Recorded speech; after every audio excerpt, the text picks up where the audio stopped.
It's the most wonderful time of the year, Christmas. And what better way to get into the holiday spirit than with a Minky Couture blanket? Whether you're gathered around the tree with loved ones, roasting marshmallows by the fire, or just looking for a cozy way to stay warm on a chilly night, Minky blankets are the perfect addition to your Christmas festivities. With a wide range of festive designs and colors, you can find the perfect blanket to match your holiday decor or gift to your loved ones. So this Christmas, make your holiday even cozier with a Minky Couture blanket. Head to minkycouture.com now and find your perfect blanket, just in time for the holiday. Happy holidays from Minky Couture. The United States Border Patrol has exciting and rewarding career opportunities with the nation's largest law enforcement organization. Border Patrol agents enjoy great pay, outstanding federal benefits, and up to $20,000 in recruitment incentives for newly appointed agents. If you are looking for a way to serve something greater than yourself, consider the United States Border Patrol. Learn more online at cbp.gov/careers/USBP. That's cbp.gov/careers/USBP.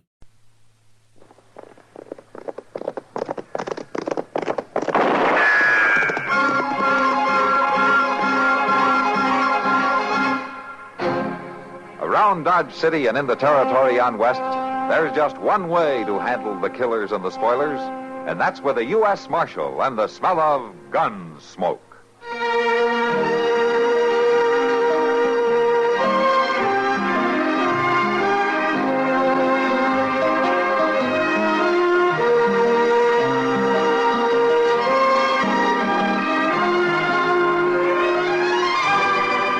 Gunsmoke, starring William Conrad, the story of the violence that moved west with young America, and the story of a man who moved with it.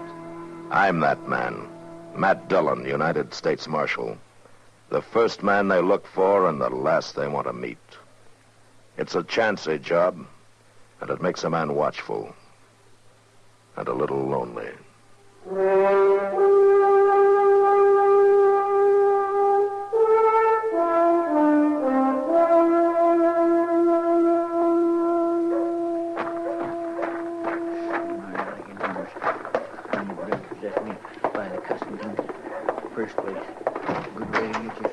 Mr. Doby? Good afternoon, Chester. Hey, Mr. Doby, I ain't got no time for no idle talk. I want to see that drummer. What drummer is that, Chester? The one that sold me that derby hat the other day. The one with the gold tooth in front, that drummer. Now, Chester, you know I can't let you go around bothering the guests of the Dodge House. I got a right to bother him. That cussed hard hat he sold me like to kilt me. Oh, now, Chester. Well, it did. I wore it yesterday for the first time, yesterday being Sunday and all. I know what day it was. And that sudden shower come up and... Well, I couldn't get that hat off of my head. It was stuck on there, pressing in on my brain something terrible. Felt like everything was being ooched over all to one side, giving me an awful headache. You should have had better sense. Well, Doc said it was a very delicate operation. Operation? Yes, operation. He had to cut that hat right off my head. He said if it'd been on any tighter, he'd have had to chloroform me. Oh, for heaven's sake. It's the gospel truth. My. Pardon me, gentlemen. Well, sure, ma'am. Oh, something I can do for you, Miss Milton? Well, I don't want to interrupt. Oh, my land, don't you worry now about that. I'll just leave her have her say, Chester. You speak right up, ma'am. Why, I was wondering if either of you gentlemen might know a friend of mine. Well, I expect we know everybody in town, all right. Well, I heard he was somewhere in Kansas. His name is Matt Dillon. Mr. Dillon? The Marshal? Well, then you know him. Oh, Matt Dillon's the Marshal of Dodge City, Miss Milton. The Marshal? Oh, fancy that. Well, then he's probably too busy to bother with me. Oh, no, ma'am. Oh, I know he'd be proud to. Now, you just let me tell him you're here. Well, if you know him... I should just say I do. How very interesting, Mr... Proudfoot, ma'am. Chester W. Proudfoot, but nobody don't use my last name. All right, then. Chester, I wonder if you'd be so kind as to take a message to Mr. Dillon for me. Oh, you bet your boots, ma'am. Yes, ma'am, I sure would. Would you tell him Miss Dolly Milton is here from Texas, staying at the Dodge House, and that she'd be pleased if he'd find time to call on her? Yes, ma'am, I'll do that, Miss Milton. I sure will do that. Thank you for your kindness. Good afternoon, gentlemen. Good afternoon, Miss Milton. Afternoon, ma'am. My, she sure is a pretty little thing. Yeah. Now, Chester, about that drummer. Oh, my gracious, Mr. Doby, don't bother me about that drummer. Can't you see I got something important to tend to?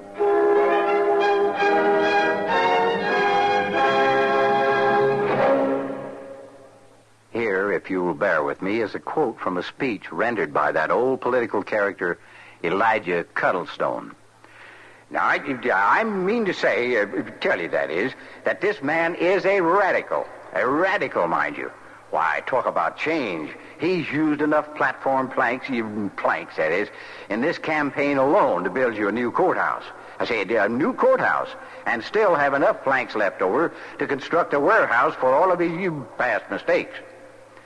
Well, Elijah was a bit outspoken, and that's how he used the word radical. Radical comes from radix, the Latin word for root. Actually, today, radical isn't much more than a term of abuse. Before the 18th century, radical essentially meant a person who wanted to get to the root of a matter. Toward the end of the 18th century, a group of English politicos became known as radical reformers because they wanted to revamp the existing political setup. They became a hated crew because folks didn't like change, and radical became a term of low reproach.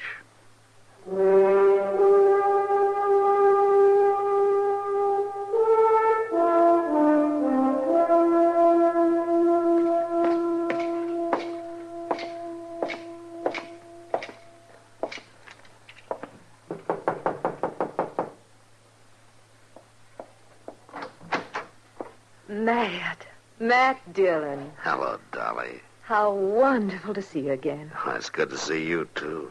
Oh, please, come in. Oh, thank you. Oh, it's been a long time, Matt. It has been a long time. Well, you look as though you've prospered. No, I get along. That's about all, though. But you're a U.S. Marshal. You've done yourself proud. Just a job. Well, it agrees with you. I must say you're looking fine, Matt. I can say the same thing for you. I guess that's as close to a compliment as Matt Dillon ever did come.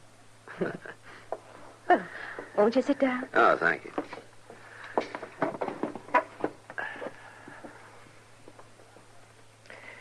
Well, what are you doing in Dodge? Oh, I don't know, Matt. I'm kind of restless.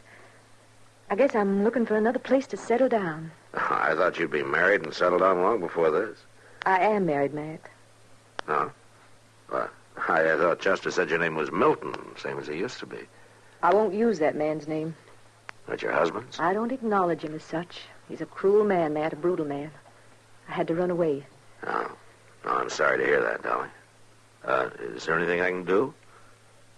You can be my friend. A woman can be mighty lonely, Matt. I always have been your friend. I guess I knew that. But thanks for saying it, Matt. Yeah. I still don't quite understand why you came to Dodge, though. Why not, Matt? Well, it isn't much of a town for a woman. How'd you think St. Louis would be much better for you if you're looking for a place to settle? Maybe I wanted to be near a friend. Maybe I wanted to know the Marshal. Sure. Well... Matt, it's going to be wonderful being with you again. Knowing you're close by. I just hope I get to see a lot of you. Well, sure, Dolly. Sure.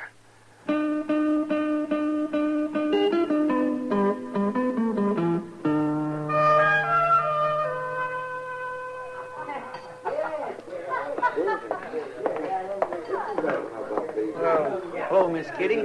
Oh, hello, Chester. Mind if I sit down? No, of course not. Thank you. I just kindly had the feeling you might not mind some company. Huh? Well, I mean, a few words with an old friend and all like that. Well, thank you, Chester. That's very nice of you. Well, now, I know how it can be when... it can get kindly lonesome like when... Well, now, don't you worry about it, Chester. I'll make out all right. Well, sure you will, but I swear I don't know what's the matter with Mr. Dillon. Oh, yeah, she's got a pretty face and all that. There's nothing the matter with him except that he's a man. I guess you're right, but I sure do wish he'd... You sure wish he'd what, Chester? Hello, Kitty. Nothing, Mr. Dillon. Hello, Matt. Well, guess I better get on back to office. Oh, what's your hurry? I got a feeling there's something I forgot to do around there. Goodbye, Miss Kitty. Bye, Chester. You mind if I sit down? Go ahead. Well, you look about the same. You haven't changed much. Oh? What does that mean? Since I last saw you. Now, Kitty, it's only been 3 or 4 days. They tell me you've been busy. Yeah. She's very pretty. She's an old friend, Kitty. I'm sure she is. Yeah, she's in some kind of trouble. I haven't been able to figure it out. It's something to do with a man. Is that a fact? Oh, now, Kitty. Well, no, it's your business, Matt. Of course. But I'd like to tell you something. What's that? I'm a pretty good judge of men, and I'm an awful good judge of women. And this woman, this Dolly. Well, Matt, I'll bet the last bottle in this saloon that she's not what she's pretending to be. Do you know her? I've seen her.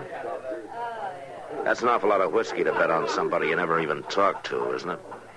The bet still goes. But I guess you'll have to find out for yourself. Yeah, Kitty. I guess I will.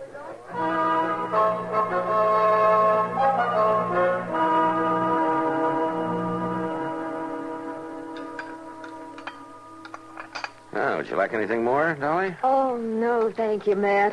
I had a great plenty. Some more coffee, maybe, huh? Oh, please. All right. You know, Delmonico's cooking isn't exactly fancy, but it keeps us alive, Oh, anyway. it's fine, just fine.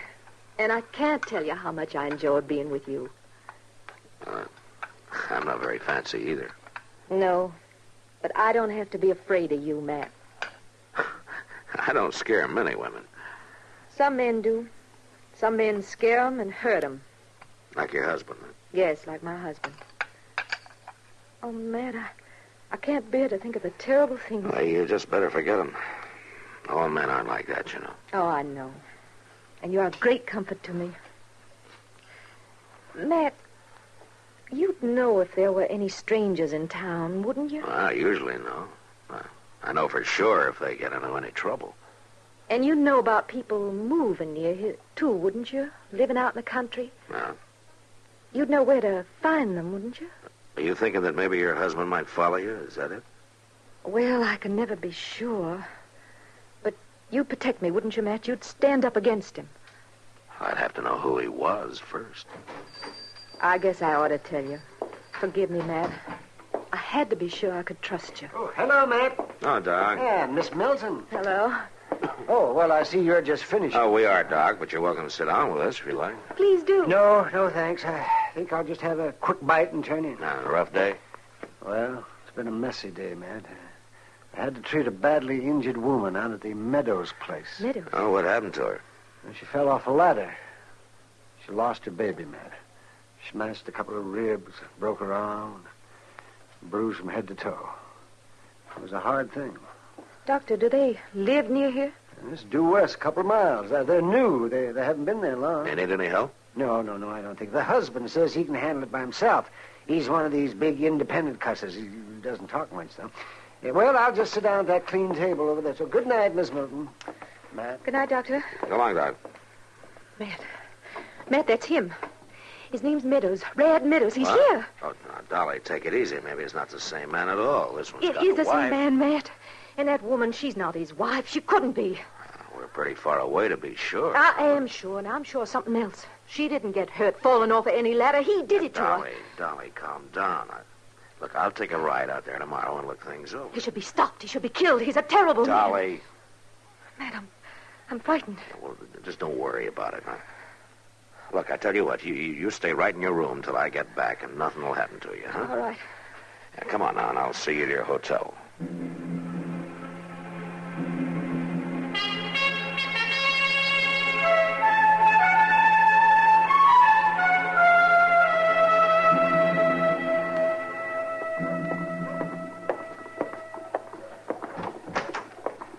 Morning, Mr. Dillon. Well, forevermore, you starting off already? I ain't even boiled the coffee yet. I want to get started, Chester. I got to ride out west of town. Oh, following Miss Dolly Milton again? What do you mean? Well, she headed off west just a few minutes ago, driving a buggy as neat as you please. Huh? Are you sure of that? Of course I'm sure. Ain't nobody else around here looks like her. Well, why in the world would she be heading out of town all by herself at this hour of the morning? That just don't make sense. I'm afraid it does, Chester. Come on. You mean you want me to come along, too? Yeah. Well, but I thought you and Miss Milton... I said I wanted you to come, Chester. Now put down the coffee pot and go get the horses. Yes, sir.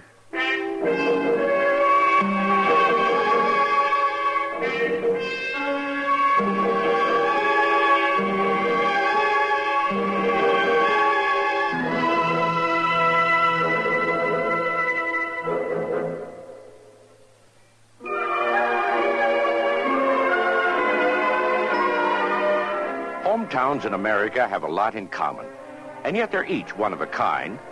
Take, for example, Condon, Oregon, and thereabouts.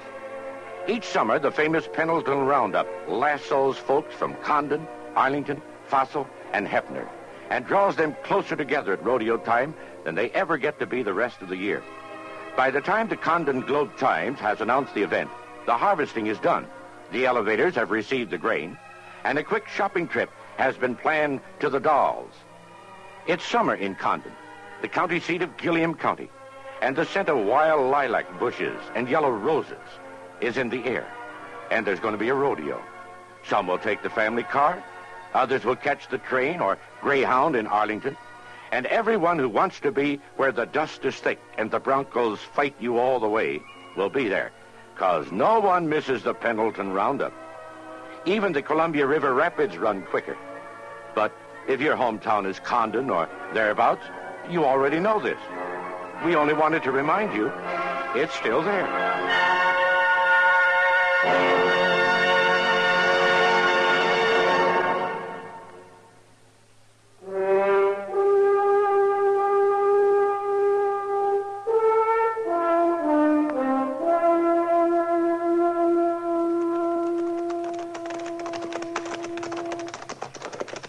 I swear I don't understand, Mr. Dillon. If she's so afraid of this Rad Meadows, why'd she come out here all by herself? That's what I hope to find out, Chester. Looks like she got here all right. There's her buggy out by the barn. Yeah. Well, let's ride over there.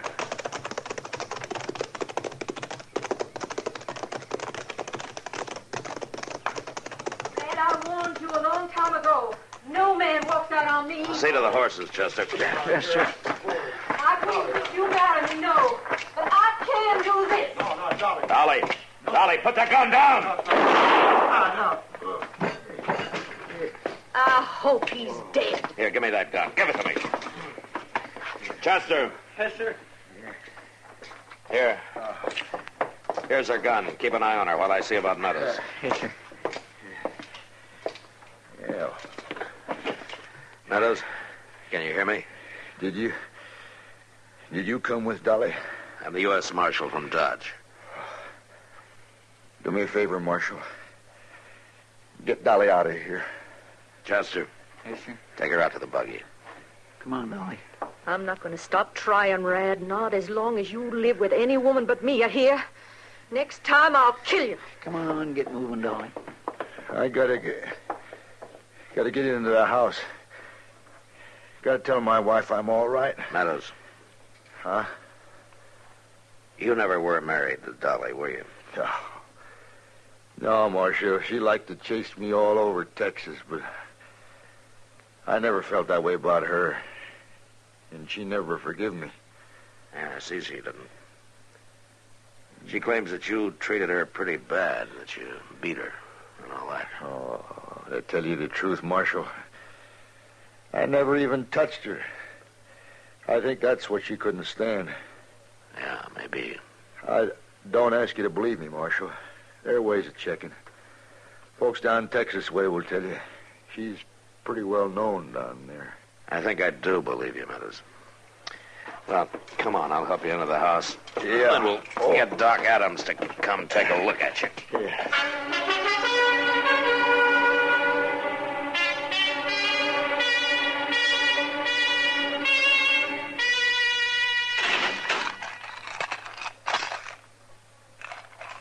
Make you feel real proud, Matt? Locking a woman up? Nothing about this makes me proud, Dolly. You were mighty silent on the way in. I was just thinking. Thinking about how you were taken in by an old friend? Yeah, maybe. Well, you're lucky, Matt.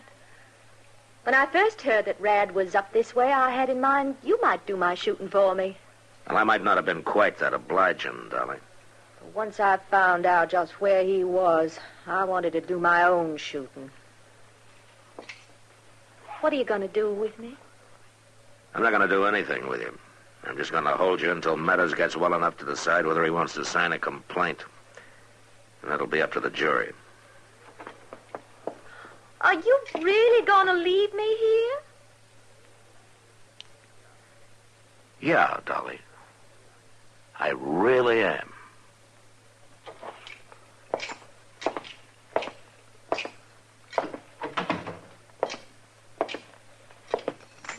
Sure I am sorry, Mr. Dillon. I know this must go kindly hard for you. No, that's all right, Chester. Such a pretty little thing to go gunning for a man. Yeah, she's pretty, all right. Well, good night, Chester. You going out someplace? Yeah. I lost a bet, Chester.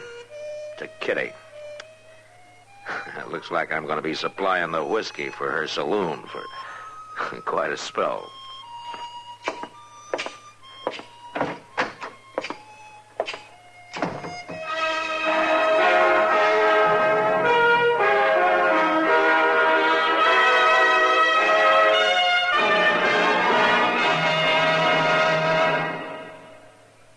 May I have a moment of your time to quote from a speech by an old political character, Elijah Cuddlestone? Thank you. And so I say that my opponent is, he's a mugwump. Mugwump, that is. In 1936, I say, Albert J. Ingalls said, and I quote, a mugwump has his mug on one side of the political fence and his wump on the other. Ingalls said that. Yes. Well, that's a pretty good definition of what mugwump implies, but do you know where the expression originated? Mugwump was an Algonquin Indian word meaning great man or chief. The word first found political use in 1884 when there was a split in the Republican Party and a great many members refused to support James G. Blaine for president. Party regulars accused them of assuming a superior attitude and hurled such epithets as Pharisees and mugwumps at them.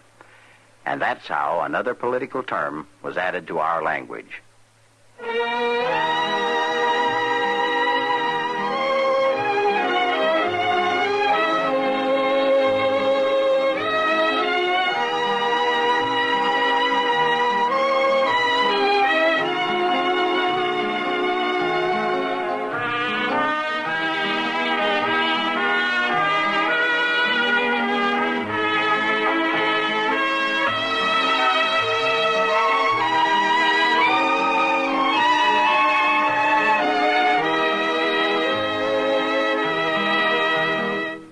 Gunsmoke. Produced and directed by Norman Macdonnell. Stars William Conrad as Matt Dillon, U.S. Marshal. Featured in the cast were Parley Bear as Chester, Howard McNear as Doc, and Georgia Ellis as Kitty. George Walsh speaking. Join us again next week for another specially transcribed story on Gunsmoke. This is the United States Armed Forces Radio and Television Service.